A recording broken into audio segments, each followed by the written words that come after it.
स्वामी परमात्मानंद जी महाराज, गुरुदेव आपके चरणों में महाराज जी, आपकी कृपा से हम बेसहारा गौ माता की सेवा करवाते हैं और श्री रामायण जी एवं श्रीमद् भगवत गीता जी के अखंड पाठ करवाते हैं।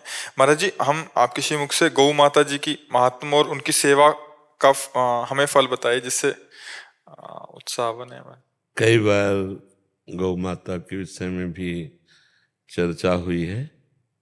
यदि हमारे अंदर भगवत भाव गौ माता के प्रति हो जाए कि स्वयं श्री भगवान चराचर जगत में तो व्याप्त हैं ही, पर हमारे धर्म में प्रधानता जैसे वेद माता गायत्री की है, ऐसे ही गौ माता की।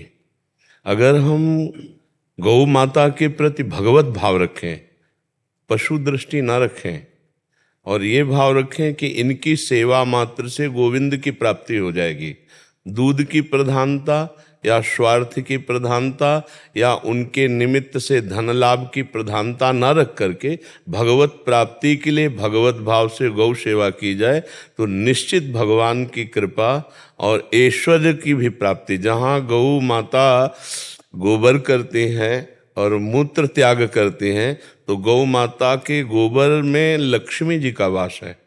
इसीलिए पहले पवित्रता के लिए घरों में गोबर से लिपा जाता था।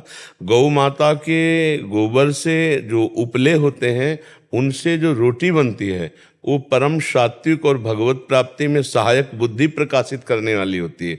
और जो गौ माता के रोम रोम में जैसे ऐसे हाथ फेराया जाए तो जैसे तीर्थों के अवगाहन से पवित्रता होती, तो गौ माता के रोम रोम के स्पर्श मात्र से पवित्रता होती है। पर आज भगवत भाव क्षीण होता जा रहा है। कुछ ऐसे महानुभाव हैं जो भगवत भाव से सेवा करते हैं, नहीं तो दूध की प्रधानता या यश की प्रधानता या लक्ष्मी की प्रधानता रख लेने से हमारी गौ सेवा में बाधा पड़ जाती है।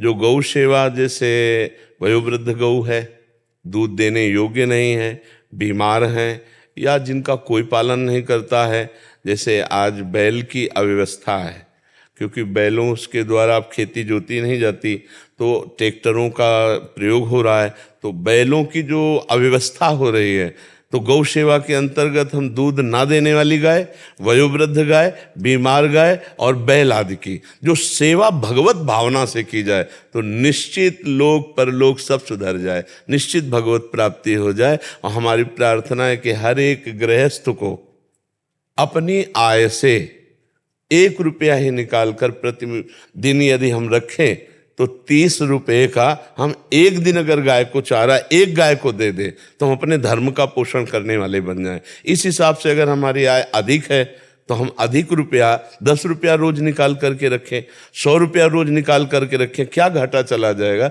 और वो हम जहाँ उचित गौ सेवा हो रही है वहाँ अगर हम पहुँचाएँ, तो बहुत से ऐसी गौएं जिनका बहुत तरह से दुख हो रहा है, जैसे गौएं छोड़ दी गई तो प्लास्टिक खा रही हैं। एक दृश्य हमने देखा कि एक गौ का ऑपरेशन किया गया तो उसके पेट से एक बोरा भर प्लास्टिक निकली। अब उनको भोजन नहीं मिलता, तो इधर उधर पड़ी हुई प्लास्टिक, अगर वो गौशाले में सुरक्षित हैं, सेवा और चारा पा रही हैं, तो हमारे धर्म का पोषण हो रहा है। गौ हमारे सनातन धर्म में परम पूज्य स्थान माता का प्राप्त किए हुए, जैसे वेदत्रयी गायत्री माता, ऐसे गौ माता। तो हमें लगता है कि सब गृहस्थ जन जो है कुछ न कुछ अर्थ अपना गौ सेवा के लिए अगर निकाल के रखें, और समीपस्थ जो गौ सेवा हो, जहाँ गौशाला आदि, वहाँ पहुँचा दें, या चारा खरीद कर स्वयं पहुँचा दें, तो गौ सेवा होने से हमारे धर्म की रक्षा होगी और हमारे भगवान प्रसन्न होंगे। जब पृथ्वी को पीड़ा पहुँची तो गौ रूप धारण करके भगवान को पुकारा, तो भगवान का अवतार हो गया, और भगवान अवतार लेकर गोविंद रूप से गौओं की सेवा की। इसलिए हमें लगता है सबको गौ सेवा में सहयोग करना चाहिए। स्वयं पाल करके यदि सेवा करने की सामर्थ्य न हो, तो जहाँ गौ पालन हो रहा है वहाँ अपना कुछ सहयोग पहुँचा देना चाहिए। हम भारतवासी कितनी मात्रा में हैं, अगर हम एक एक थोड़ा थोड़ा सहयोग करें ना, तो हमारी गौएं बहुत सुखी हो जाएं, बहुत आनंद हो जाए। और जहाँ गौ और धर्म और संत जन ये सब फलीभूत होते ना, वो देश सुखी होता है। वहाँ समय समय पर वर्षा, समय समय पर पृथ्वी अन्न आदि देती है। और जहाँ गौ और धर्म और संत इनका अनादर होता है, वहाँ फिर बहुत प्रकार के दुर्भिक्ष और बहुत प्रकार की अनिष्टकारी बुद्धियां प्रकट होने लगती हैं। इसलिए गौ सेवा में बहुत लाभ है, हमें सबको गौ सेवा करनी चाहिए। यदि प्रगट में हम अपने घरों पे न रख पावे तो जहाँ गौ सेवा हो रही वहाँ अपना सहयोग पहुँचाना चाहिए। इससे भगवत भी प्राप्ति हो जाएगी, बुद्धि निर्मल हो जाएगी। अगर आप धन भी चाहते हैं तो गौ कामधेनु स्वरूपा है, वो आपकी कामनाओं की भी पूर्ति कर देंगे। जी, आपकी कृपा है महाराज, बेसहारा गौ माता की सेवा करवाते। हाँ बिल्कुल बिल्कुल बिल्कुल, ऐसा संत जनों से ही हो सकता है, क्योंकि प्रायः जो स्वार्थ बुद्धि रहित होते हैं वो ऐसी सेवा कर सकते हैं।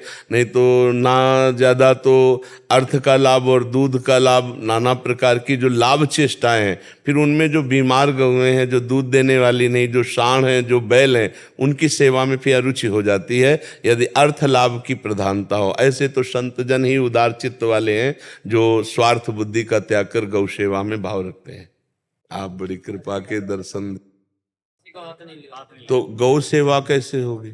गौ सेवा भक्तजन कराते हैं महाराज, जो सेवादार हैं। अच्छा है? ये प्रेरणा देते हैं जी ग्रामवासियों को नहीं। अच्छा, तो ग्रामवासी उनकी प्रेरणा से गौशाला बना देते हैं जी वहाँ। हाँ तो बहुत ये अच्छी बात है, ये तो और उत्तम बात है। जंगल में रहते हैं। हाँ बहुत उत्तम बात है।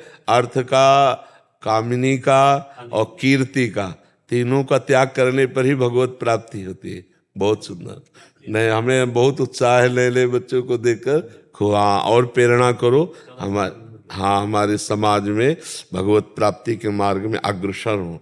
जैसे नौजवान बच्चे ना, ये तप और संयम से जब चलेंगे तो आगे चलकर हमारे भारत के लिए यही विभूतियां बनेंगे, यही जगत कल्याण करने वाले बनेंगे। इस अवस्था से जो चलते हैं ना ब्रह्मचर्य पालन करके, वो आखिरी तक अवश्य माया पर विजय प्राप्त कर लेते हैं।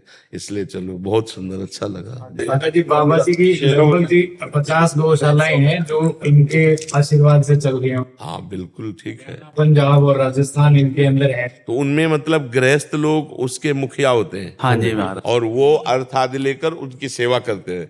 आप उनके संरक्षा और निर्देशन देते रहते हैं। अपने खेत में कुटिया बनी हुई है इनकी। हाँ, ये तो भिक्षावृत्ति से जीवन चलता है या मतलब भिक्षावृत्ति महाराज। जो गृहस्थ लोग भिक्षा दे दिए बना के, उसी को पा लिया। 7 घरों से या एक घरों से, एक घर से? जैसे महाराज वैष्णव है तो एक घर से भी ले लेते हैं जी। अच्छा। कोई वैष्णव काम है तो 5 घर से भी, 7 घर से। हाँ बहुत सुंदर, बहुत सुंदर। वैष्णव की खाते हैं महाराज। हाँ बिल्कुल, एक महीना जैसे इस गांव में रहेंगे जी, एक महीना दूर किसी और गांव में। बहुत सुंदर, बहुत खुद का कोई आश्रम नहीं है जी। हाँ बहुत सुंदर, बहुत सुंदर। ठीक है, चलो बच्चों, बहुत अच्छा लगा। धन्यवाद, धन्यवाद।